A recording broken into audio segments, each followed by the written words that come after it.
Especially in Beijing, you find that the air pollution can change hugely from day to day. And it's very much influenced by weather conditions. We developed a technique to take out that effect of the weather so that we could look at the changes in air quality resulting solely from changes in the emissions. And we found that they had actually made really big strides in improving air quality with respect to quite a number of the pollutants that they were measuring.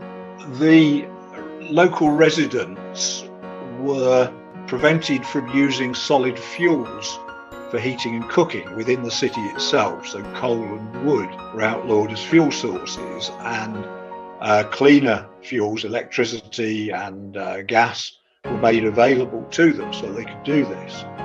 That's part of the change, but also there were very rigorous new regulations and enforcement of those regulations with regard to emissions from road traffic. It's a very heavily trafficked city, very congested, but they were very effective bringing in newer and cleaner vehicles, and that's made quite a difference. During the last decade, what China had did. Even I was reading 2 or 3 days back, so China is adding more than 10,000 hectares to a green area in the Beijing.